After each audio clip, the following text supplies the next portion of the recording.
Bom, estamos chegando na última semana do ano e é nessa época que todo mundo começa a refletir sobre o que aconteceu no ano e como se programar para ter um 2018 ainda melhor, né? E para te ajudar a organizar a vida, recebemos hoje o coach Fábio Sartori. Bom dia, Fábio, tudo bem? Bom dia, Vanessa. Bom dia a todos de casa. Tudo Obrigada pela sua presença. É um assunto tão bacana, né? Todo mundo nessa época começa aí a fazer uma retrospectiva do ano, o que foi bom, o que foi ruim, o que precisa mudar. É muito normal isso acontecer. E o processo de coaching pode ser aplicado tanto na vida pessoal quanto na profissional, é isso? É isso mesmo. Eu costumo dizer que o processo de coaching, ele ainda é visto por muitas pessoas que ou ele é para a vida pessoal ou para profissional. Quando, na verdade, nós temos apenas uma vida que é separada em dois projetos. Então, o ideal é que você equilibre essas duas áreas para que você busque aí cada vez mais bons resultados em ambas, tanto na profissional quanto na pessoal. E como começar essa organização aí? Porque a gente fica com tudo ali dentro do HD na cabeça, né? Mas você não sabe por onde começar a se organizar. Como é que seria isso, Fábio? Legal. O grande ideal é que você faça uma retrospectiva, né, de como foi o seu ano. Realmente avaliando. lembrar de tudo, pontuar de tudo. situações boas e ruins. Exatamente. Analisar o que você fez de bom, o que você construiu de bom e o que de bom aconteceu na sua vida e aquelas outras coisas que não foram tão boas assim. Mas sempre valorizar aquilo que foi bom e trabalhar os pontos que você tem a melhorar. Eu não gosto de chamar muito de ponto fraco, porque todos nós temos pontos a melhorar e teremos eternamente, porque nós somos seres humanos em constante evolução. Sem dúvida, é. Então, é dar uma atenção para esses pontos a serem melhorados, para que você trace metas positivas e em 2018 você tenha condições de medi-las, sabendo quanto que você está atingindo de cada uma ou não. Fábio, como é que seria essa reflexão na prática? Eu devo parar, pegar um papel e uma caneta e escrever essas pontuações? Ou simplesmente ficar ali na minha memória buscando? Como é que seria isso na prática? Exatamente. Bom, para traçar uma boa meta, você precisa ter ela muito clara, ela precisa ser objetiva, ela precisa ter data e você precisa saber ter uma evidência de como medi-la. Né? Por exemplo, o que eu quero alcançar, eu tenho que ter uma data para isso. Exatamente. Um exemplo, eu quero um carro novo em 2018. Poxa, mas às vezes eu vou te dar um carro que não é aquele que você quer. Qual é o carro que você quer? Sim. Qual é a cor dele? Como que ele é por dentro? Ele é automático? Ele é manual?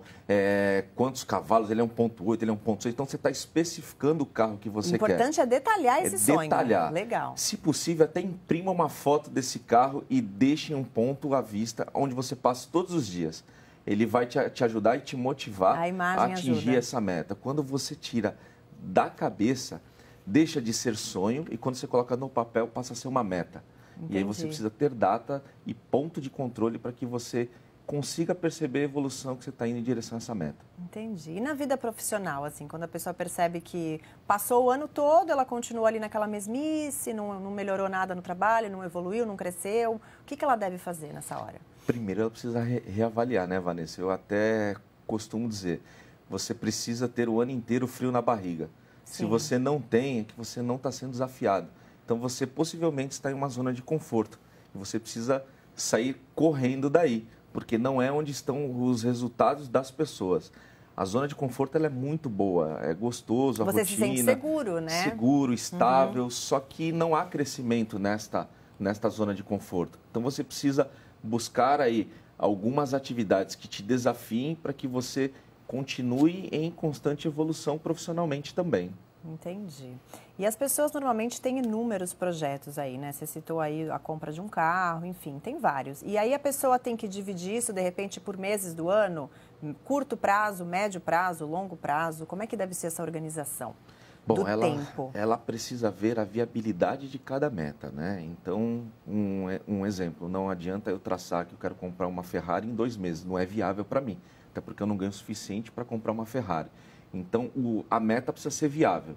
E dentro dessa viabilidade, ela precisa estudar como que ela vai estruturar isso de forma eficaz, dentro de um prazo possível, para que ela não se desmotive. Porque se você traçar metas com prazo que não seja viável, você possivelmente vai se desmotivar, inclusive a conquistar as outras metas. Então, é analisar qual é o teu cenário, quando você quer atingir cada meta, traçar um plano para isso e analisar a viabilidade. Muitas vezes, eu até vejo muitas pessoas se desmotivando porque não atingiu a meta. Ok, você fez algo de errado ou deixou de fazer algo. Mas o problema não é quando você não atinge a meta, é quando você desiste da meta. Mude a data, mas entendi. não mude a meta. Prorrogue um pouquinho, Prorrogue um mas pouquinho, não estuda desista, de novo né? o que você errou. Você está perseguindo essa meta. É, verdade. A gente ouve muito nessa época do ano as pessoas falarem, o ano que vem eu vou parar de fumar, eu vou parar de beber, eu vou praticar exercício. E aí todo mundo começa ali no dia 2 já, o primeiro dia útil, já tenta fazer tudo isso correndo ali. É o ideal? Ou de repente começa aos poucos, ou começar a praticar um exercício físico, depois eu paro de fumar, depois eu paro de beber. Como é que seria o ideal para organizar aí essas promessas que todo mundo faz, né? Então, a promessa, muitas vezes, ela acaba iniciando dia 2 e terminando dia 30 de janeiro. Né? Dura pouco, porque você atropela tudo ali, tenta fazer tudo ao mesmo tempo e não consegue. Pois é, até porque essa meta ela não foi bem definida. Por Exatamente. exemplo, se você quer perder 10 quilos ao longo do ano... É, o bendito emagrecer, né? Vou emagrecer o ano que vem. É sempre assim. Tá bom, quanto que você quer emagrecer? Poxa, eu quero perder 10 quilos. Tá bom, 10 quilos até quando? Até dezembro de 2018. Divide isso por mês e divide por semana. Quantas gramas você tem que perder por semana? Você está criando ponto de controle. Esse seria o projeto a longo prazo. A longo prazo. Para você fazer aos poucos e dar certo. Exatamente. E aí você não sofre também, né? O que acontece é que as pessoas falam que querem perder 10 quilos em 2 meses e muitas vezes não conseguem. Não consegue, aí para antes. Desmotiva, mas ela não tem um ponto de controle. O que faz as pessoas não atingirem as suas metas é elas olharem onde elas estão, onde elas querem chegar, e esse espaço é muito grande. Sim. Só que isso se perde pelo fato dela não ter um plano, do tipo, pega essa metona grande e quebra ela em vários pedacinhos. E aí cria aquela ansiedade também, né? De você realizar logo, ver logo aquele resultado, e às vezes não é bem assim, né? Agora, se você mede essa meta de perder 10 quilos no ano semanalmente, 300 gramas por semana, você começa a se motivar. Poxa, essa semana eu consegui, a outra também. Essa eu não consegui, eu vou trabalhar um pouquinho mais na outra para compensar.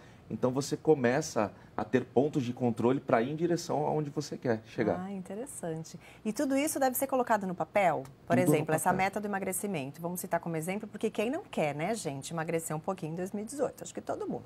Então, vamos pegar essa meta. A pessoa tem que colocar no papel ali direitinho, até essa conta que você falou que faz? No papel, quanto ela quer perder por semana.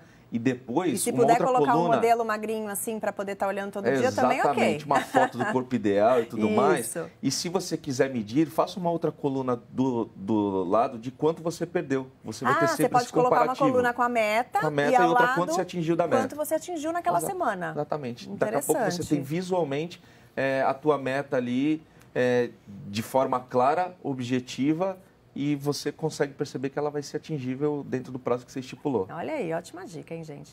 E quais as metas mais difíceis de serem alcançadas? São as materiais ou as emocionais, que dependem da cabeça aí de cada um?